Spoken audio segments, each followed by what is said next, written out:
बिस्मिल्लाहिर्रहमानिर्रहीम अल्लाहुम्मा सल्लि अला मुहम्मद व अला आलि मुहम्मद कमा सल्लैता अला इब्राहीम व अला आलि इब्राहीम इन्नका हमीदुम मजीद।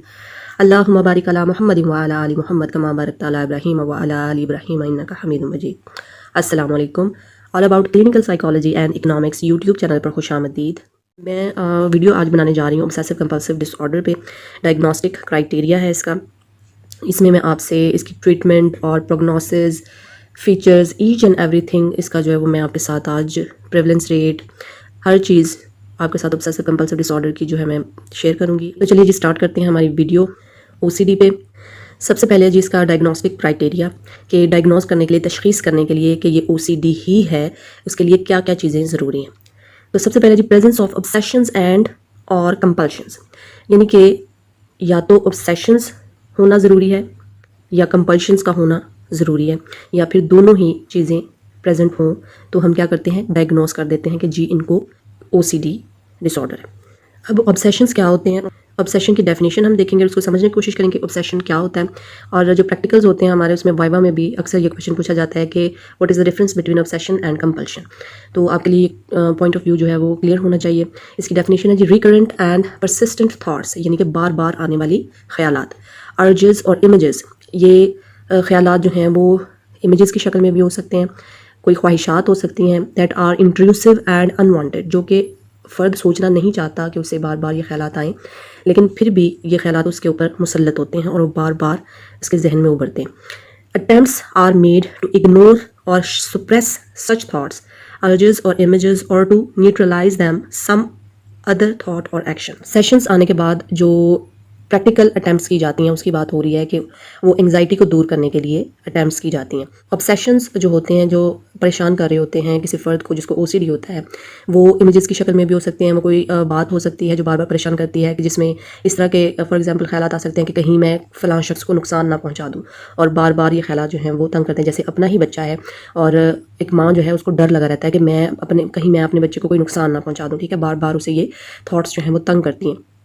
तो फिर क्या होता है कि एंजाइटी क्रिएट होती है। आगे चल के हम इसका साइकिल भी देखेंगे, एंजाइटी साइकिल ऑब्सेशन का, ठीक है। Attempts are made to ignore, यानी इग्नोर करने के लिए या सप्रेस छुपाने के लिए, दबाने के लिए इन थॉट्स को क्या किया जाता है, उसके लिए एक्शन किया जाता है, प्रैक्टिकल एक्शन जिसको बोला जाता है, और एंजाइटी थोड़े अरसे के लिए जो है वो रिमूव हो जाती है। अब कंपल्शंस हैं, हम देखेंगे कंपल्शंस क्या होती हैं, इसकी डेफिनेशन है और फिर इसको समझेंगे। रेपिटेटिव बिहेवियर्स, कंपल्शंस क्या होती हैं, वो रेपिटेटिव बिहेवियर्स होते हैं और मेंटल एक्ट्स या फिर जहनी तौर पे हम जो एक्ट करते हैं, जो किरदार अदा करते हैं, that the individual feels driven to perform in response to an obsession, यानी कि उसको ख्यालात आते हैं, बार बार आते हैं और उनको दूर करने के लिए, उन ख्यालात को दूर करने के लिए, उनसे बचने के लिए वो कंपल्शंस करता है, यानी कि उस काम को बार बार दोहराता है। Purpose of the behaviour is to prevent और रिड्यूस एंजाइटी और डिस्ट्रेस, यानी कि कंपल्शन जो है वो क्यों करता है, वो इसलिए करता है क्योंकि वो एंजाइटी से बचना चाहता है। जो बार बार ख्यालात उसको आ रहे हैं, ऑब्सेशंस आ रहे हैं, वो एंजाइटी क्रिएट कर रहे हैं, वो उसको लीड करते हैं एंजाइटी की तरफ, और उस एंजाइटी से बचने के लिए, उस डिस्ट्रेस से बचने के लिए वो क्या करता है कि उसको परफॉर्म करता है, उस एक्ट को, जो ख्यालात आ रहे हैं हम उनको कर देता है, ताकि यानी जैसे बार बार हाथ धोते हैं, हमें ओसीडी वाले पेशेंट्स को होता है कि उसने किसी चीज़ को हाथ लगा दिया है, किसी ने उसको हाथ लगा दिया है, तो वो सोचेगा कि जी जर्म्स मुझे लग गए, मेरी बॉडी को जर्म्स लग गए, वो बार बार हाथ धोएगा, ठीक है। या फिर सफाई करेगा घर की, बार बार हर चीज़ की सफाई करेगा कि ये चीज़ ठीक से साफ़ नहीं हुई, ये गंदी है, बार बार धोएगा उस चीज़। तो ये मैनी टाइप्स ऑफ कंपल्शंस या ऑब्सेशंस यू कैन से, कि ये इसकी बहुत सारी टाइप्स होती हैं। ऑब्सेशंस और कंपल्शंस आर टाइम कंज्यूमिंग और कॉज क्लिनिकली सिग्निफिकेंट डिस्ट्रेस और इम्पेयरमेंट। अब जो ऑब्सेशंस होते हैं, जो ख्यालात होते हैं जो बार बार आते हैं और इसमें कंपल्शंस करता है इंसान, ठीक है, जो ओसीडी का पेशेंट होता है, ये टाइम कंज्यूमिंग होते हैं, ठीक है। इसमें 1 घंटा 2 घंटे, कम अज़ कम 1 घंटा जो है वो, 1 से 2 घंटे जो है वो पेशेंट इस पे सर्व करता है अपने काम पे। जैसे स्विच है लाइट का, उसको बार बार ऑन ऑफ करना, लाइट का है या पंखे का है, कोई भी स्विच है, बार बार उसको ऑन ऑफ करना और करते रहना, और इस पर टाइम जो है वो अपना वेस्ट करना, ये भी इसमें एक क्राइटेरिया में आता है कि टाइम कंज्यूमिंग होता है, ठीक है। Symptoms are not attributable to the physiological effects of a substance or an other medical condition। अब कोई भी अदर मेडिकल कंडीशन है, इसके साथ आप देखेंगे इसको डायग्नोस करने के लिए कि आया पेशेंट जो है वो कोई मेडिकेशन तो नहीं ले रहा जिसकी वजह से उसको इस तरह की जो ख्यालात हैं वो आ रहे हों, या उसको कोई फिजियोलॉजिकल इफेक्ट तो नहीं है। इन चीज़ों को ध्यान में रखना होता है। या कोई वो सब्सटेंस वगैरह का इस्तेमाल तो नहीं कर रहा जिससे उसको ऐसे ख्यालात आ रहे हों। अगर ये सिम्टम्स उसको किसी मेडिकल कंडीशन की वजह से आ रहे हैं या फिजिकल कंडीशन की वजह से या किसी सब्सटेंस के यूज़ की वजह से आ रहे हैं, तो ये ओसीडी नहीं होगा, ठीक है। The disturbance is not better explained by the symptoms of an other mental health disorder.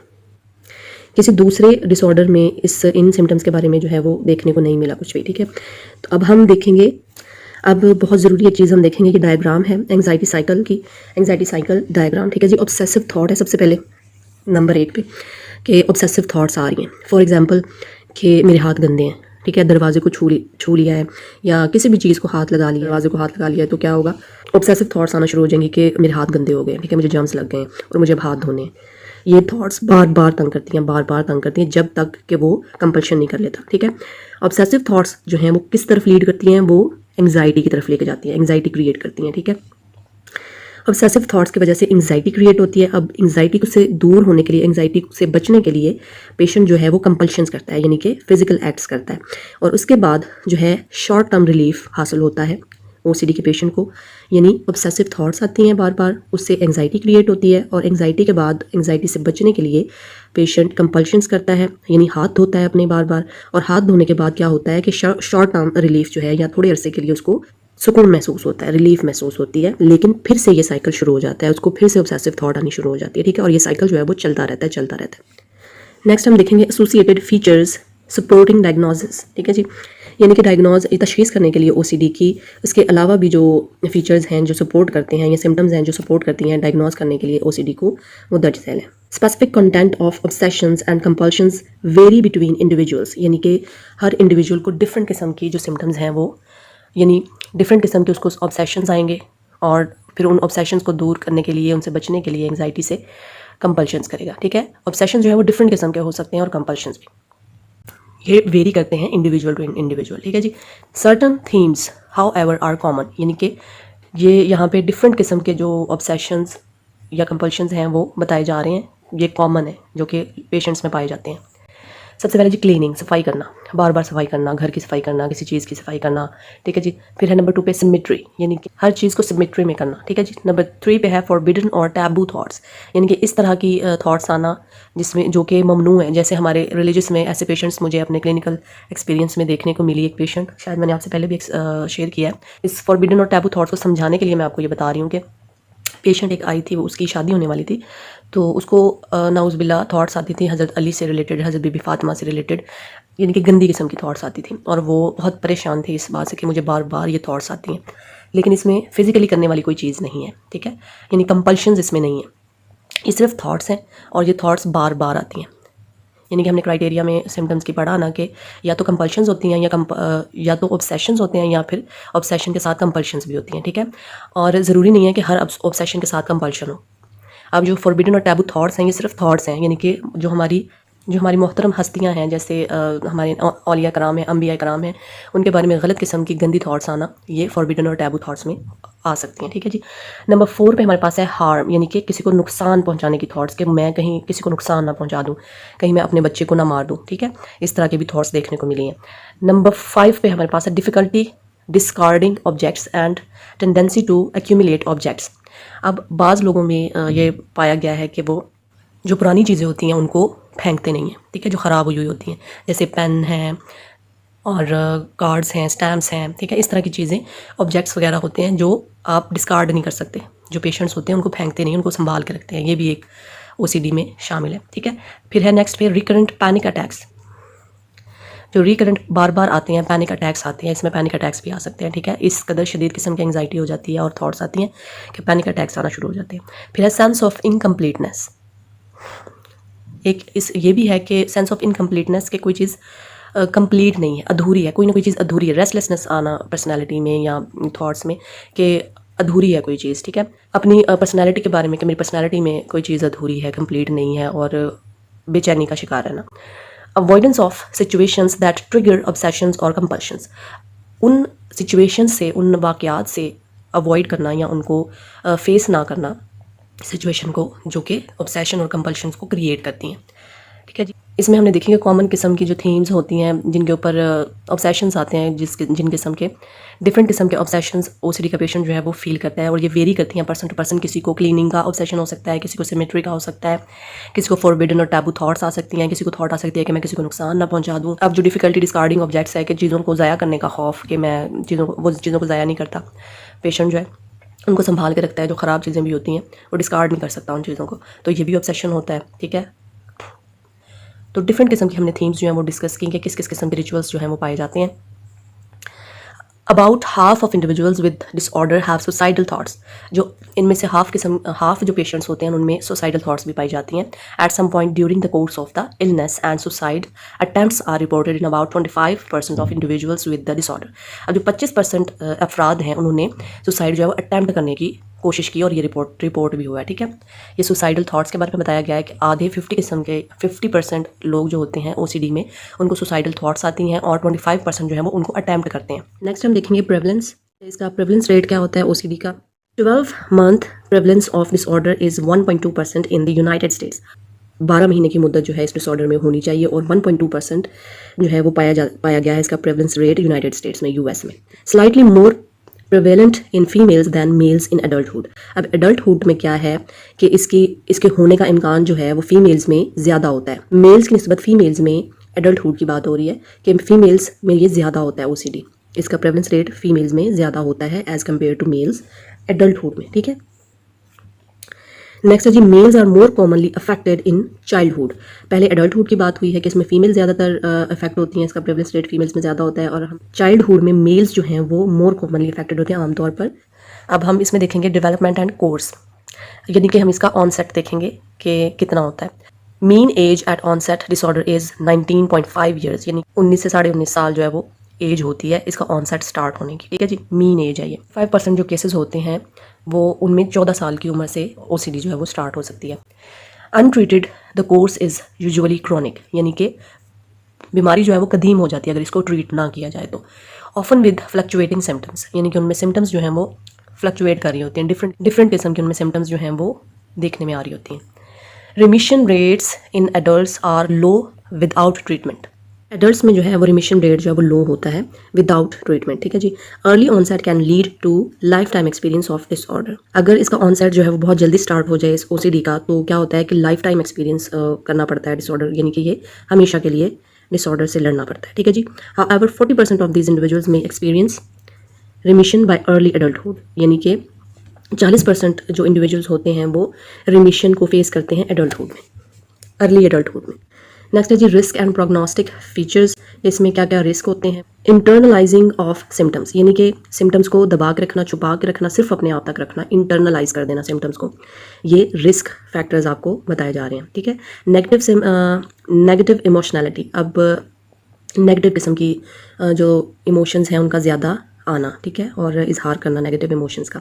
Behavioural inhibition in childhood, यानी कि किसी भी किस्म की बिहेवियरल यानी किरदारी रुकावट का आना बचपन में, वो भी आपको लीड करता है OCD की तरफ। Childhood sexual and physical abuse, अब बचपन में कोई सेक्सुअल या फिजिकल अब्यूज़ हुई है किसी के साथ तो वो भी OCD की तरफ लीड कर सकती है। Disorder rate among first degree relatives of adults with disorder is doubled. जो फर्स्ट डिग्री रिलेटिव्स होते हैं उनमें डिसऑर्डर पैदा होने की रेट जो होता है वो डबल होता है। For first degree relative of individuals with early onset the rate is increased tenfold। जो फर्स्ट डिग्री रिलेटिव होते हैं इंडिविजुअल्स होते हैं उनको अगर अर्ली ऑनसेट स्टार्ट हो जाए, यानी कि जल्दी उनको सिम्टम्स जो हैं वो उनमें OCD की आ जाएं, तो उनका 10-fold रेट जो होता है वो इंक्रीज़ हो जाता है। अब हम कमोर्बिडिटी देखेंगे कि इन OCD के साथ कौन कौन से डिसऑर्डर्स जो हैं वो कमोर्बिड कर सकते हैं। OCD के साथ कौन कौन से दूसरे डिसऑर्डर्स जो हैं वो भी हो सकते हैं, ठीक है। कमोर्बिडिटी का ये मतलब होता है individuals with disorder often have other psychopathology, यानी कि उनको दूसरे डिसऑर्डर्स भी, एबनॉर्मैलिटीज़ भी हो सकती हैं OCD के साथ और वो दर्ज झैल हैं। एंग्जाइटी डिसऑर्डर, ठीक है, आप सिर्फ इनके नाम दे दें, इनकी परसेंटेज साथ में ना दें तो भी चलेगा, इट्स ओके। एंग्जाइटी डिसऑर्डर जो है वो 76% होता है इसका कमोर्बिडिटी का रेट। डिप्रेसिव और बाइपोलर डिसऑर्डर का 63% होता है। पोस्ट ट्रॉमेटिक स्ट्रेस डिसऑर्डर, फिर इसके बाद obsessive compulsive personality disorder 23 to 32% इसका रेट होता है। लाइफ टाइम टिक डिसऑर्डर यानी 30% इसका चांस होता है। बॉडी डिस्मॉर्फिक डिसऑर्डर हो जाए साथ में, इसका भी चांस होता है। फिर शिज़ोफ्रेनिया और शिज़ोअफेक्टिव डिसऑर्डर भी हो सकता है। अब हम कॉजेज़ देखेंगे जिसमें जेनेटिक्स आ जाएंगी और दूसरे भी आएंगे। इसकी कॉज बेसिकली जो है वो अननाउन है OCD की, हतमी फैसला नहीं हो सका। जेनेटिक कॉजेज़ वगैरह हैं या इन्वायरमेंटल कॉजेज़ हैं उनको एक्सप्लेन किया गया है। इसमें कॉज जेनेटिक्स हैं और प्लस इन्वायरमेंट कॉजेज़ हैं। सबसे पहले जी आइडेंटिक्स, जेनेटिक्स में हम देखेंगे आइडेंटिकल ट्विंस जो होते हैं, यानी जो मोनोजाइगोटिक ट्विंस होते हैं वो आइडेंटिकल ट्विंस होते हैं, क्योंकि वो एक ही जाइगोट से दो बने होते हैं एग्स। आइडेंटिकल ट्विंस जो हैं वो more often than non identical. जो आइडेंटिकल ट्विंस होते हैं उनको ओसीडी होने का ज़्यादा खतरा होता है। अब ओसीडी में जो न्यूरोट्रांसमीटर्स हैं जो काम करते हैं वो दरअसल है सीरोटोनिन लोअर सप्लाई, यानी कि ओसीडी में जो सीरोटोनिन है उसकी सप्लाई कम हो जाती है या लो हो जाती है। Imbalance of neurotransmitters chemicals that help nerve cells communicate, specially serotonin. Next है जी ब्रेन फंक्शन, पीईटी यानी positron emission topography. Scans show basal ganglia to be involve in repetitive motor behaviours. Positron emission topography इसको बोला जाता है। इसमें ये scan होता है, इसमें बेसल गैंग्लिया जो है इन्वॉल्व, जिसके ज़रिए पता चलता है कि बेसल गैंग्लिया जो है इन्वॉल्व होता है रेपिटेटिव मोटर बिहेवियर्स में। नेक्स्ट हमारे पास है ट्रीटमेंट, साइकोथेरेपी जो अप्लाई की जाती है इसकी ट्रीटमेंट में वो हम देखेंगे। साइकोथेरेपी जी सीबीटी इसमें यूज़ की जाती है, कॉग्निटिव बिहेवियर थेरेपी, क्योंकि ओसीडी में ऑब्सेशंस आते हैं, थॉट्स आते हैं, और ये हमारी थॉट से रिलेटेड जो थेरेपी है वो कॉग्निटिव थेरेपी ही हो सकती है, जिसमें थॉट्स जो हैं नेगेटिव थॉट्स को पॉजिटिव में चेंज करने की कोशिश की जाती है। कॉग्निटिव बिहेवियर थेरेपी जिसको सीबीटी बोला जाता है। अब सीबीटी जो है उसमें क्या किया जाता है कि एक्सपोजर एंड रिस्पॉन्स। सीबीटी में पहले आप एक्सपोजर करते हैं, उसके बाद रिस्पॉन्स देखा जाता है, और रिस्पॉन्स फिर क्या करता है, anxiety lower without compulsion. CBT में एक्सपोजर से क्या मुराद है कि अगर कोई जो पेशेंट है वो बार बार हाथ धोता है, उसे ये होता है कि मेरे हाथों पर जर्म्स लगे हुए हैं, तो उसका साबुन जो है जिससे वो हाथ धोता है बार बार उसको आप गंदा कर दें, उसको मट्टी लगा दें, ठीक है, तो क्या रिस्पॉन्स होगा उसका कि वो हाथ ही नहीं धोएगा फिर, ठीक है। तो फिर क्या होगा कि एंग्जाइटी जो है वो लोअर हो जाएगी विदाउट कंपल्शन, यानी वो कंपल्शन ही नहीं करेगा, अपने हाथ नहीं धोएगा बार बार, ठीक है। जब उसको पता है कि साबुन जिससे मैंने हाथ धोने हैं वो तो गंदा है, तो वो कंपल्शन नहीं करेगा। और एंग्जाइटी जो है वो आहिस्ता आहिस्ता, ये यकदम नहीं होता, आहिस्ता आहिस्ता आहिस्ता आहिस्ता उसको कायल किया जाता है, तो उसकी थॉट को चेंज किया जाता है। एंग्जाइटी जो है वो लोअर हो जाती है विदाउट कंपल्शन, यानी कि कंपल्शन उसकी छुड़वा दी जाती है। सीबीटी में अब नेक्स्ट क्या है कि ओसीडी हैज़ अ साइकिल जो हमने पढ़ा था पहले, ऑब्सेशंस आते हैं, फिर एंग्जाइटी क्रिएट होती है उसकी वजह से, और फिर एंग्जाइटी को दूर करने के लिए पेशेंट कंपल्शंस करता है, और फिर उसकी वजह से उसको शॉर्ट टर्म रिलीफ मिलती है, ठीक है। CBT a type of psychotherapy gives the patient tools to think, यानी कि उसको सहूलत देता है, उसको टूल्स देता है सोचने के, एक्ट करने के, and react to its unhealthy thoughts and habits. यानी कि सीबीटी के ज़रिए क्या किया जाता है कि उसके जो पेशेंट है उसको सिखाया जाता है, बेसिकली उसकी थॉट जो होती है उसकी सेटिंग की जाती है। Tools to think, act and react to its unhealthy thoughts and habits, यानी कि उसको सिखाया जाता है कि आपकी अनहेल्दी थॉट्स जो हैं या हैबिट्स जो हैं उनके ऊपर आपने कैसे एक्ट करना है या रिएक्ट करना है, ठीक है। उसकी थिंकिंग के ऊपर काम किया जाता है, उसको चेंज करने की कोशिश की जाती है डिफरेंट वेज से। The goal is to replace negative thoughts with productive ones, यानी कि उसकी जो नेगेटिव थॉट्स होती हैं, मनफी सोच होती है, उसको बदलने की कोशिश की जाती है। ये मकसद होता है सीबीटी का। Exposure and response prevention. अब एक्सपोजर एंड रिस्पॉन्स प्रिवेंशन क्या है ये हम देखेंगे। स्पेसिफिक फॉर्म ऑफ सीबीटी, यानी सीबीटी जो थेरेपी है उसकी एक स्पेसिफिक फॉर्म यूज़ की जाती है। Patient is expose to the things that trigger its anxiety, expose किया जाता है उसका खौफ उसके सामने जो कि एंग्जाइटी पैदा करता है, ठीक है जी। मेडिकेशन है, अब इसमें हम मेडिकेशन देखेंगे कि टैबलेट्स वगैरह या ओरली क्या चीज़ें जो हैं वो इस्तेमाल की जाती हैं। मेडिकेशन में SSRIs जो है वो यूज़ होता है। सेरोटोनिन जो है उसका रीअपटेक जो प्रोसेस है वो रोक दिया जाता है SSRIs के ज़रिए, ठीक है जी। एंटी डिप्रेसेंट्स जो दी जाती हैं उसमें SSRIs जो हैं वो काम करती हैं, जो कि सिलेक्टिव सेरोटोनिन रीअपटेक जो है उसको इनहिबिट कर देता है। सिलेक्टिव सेरोटोनिन रीअपटेक इनहिबिटर, ये SSRI का एब्रिविएशन। एंटी डिप्रेसेंट्स इसमें दी जाती हैं डिप्रेशन जो एंग्जाइटी है उसको दूर करने के लिए। Are often the first medications prescribed for OCD depending patient's age, health and symptoms, यानी कि पेशेंट की एज को मद्देनज़र रखते हुए, उसकी सेहत फिजिकल जो है उसको मद्देनज़र रखते हुए और उसकी सिम्टम्स को देखते हुए उसको एंटी डिप्रेसेंट्स जो हैं वो प्रिस्क्राइब की जाती हैं। सुसाइडल थॉट्स इसमें आती हैं, जैसे कि हमने प्रोग्नोसिस में देखा था। For severe cases of OCD, अब जो सिवियर केसेस होते हैं OCD के लिए उनको क्या दिया जाता है, sometimes OCD doesn't respond well to medication और थेरेपी। बाज़ औक़ात क्या होता है कि जो मेडिकेशन या पिल्स वगैरह या जो आप ओरली खाने के लिए दे रहे हैं या आप थेरेपी दे रहे हैं वो दोनों ही कोई काम नहीं कर रही होती, बाज़ औक़ात ऐसा भी हो जाता है। तो clinical trials, patient could join research trials to test unproven therapies. Clinical trials जो हैं वो ली जाती हैं ताकि पेशेंट ज्वाइन करे उसको, और फिर जो रिसर्च ट्रायल्स होती हैं जो थेरेपीज़ उस पे काम नहीं कर रही होती, जो मेडिकेशन उस पे काम नहीं कर रही होती, तो फिर उसके ऊपर क्या होता है, काम किया जाता है और पेशेंट जो है उनको टेस्ट वगैरह को ज्वाइन करता है। फिर है जी इलेक्ट्रोकन्वल्सिव थेरेपी।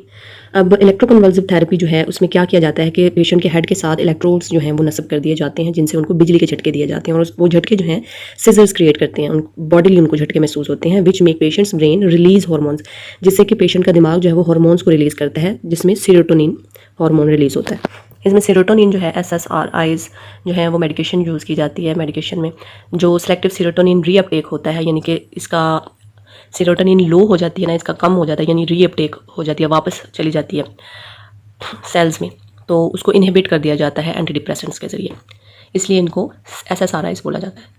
तो जी I hope you like the video, और वीडियो पसंद आए तो प्लीज़ ज़रूर लाइक कर दिया करें। और बहुत मेहनत से मैं वीडियो बनाती हूँ, आपका कोई भी क्वेश्चन है, कुछ आपको समझ नहीं आया या मुझे समझाना नहीं आया, तो प्लीज़ मुझे कमेंट बॉक्स में कमेंट करके लाजमी बताइएगा। वीडियो मैं आपके लिए बहुत मेहनत से बनाती हूँ, दुआओं में याद रखिएगा। अल्लाह हाफ़िज़।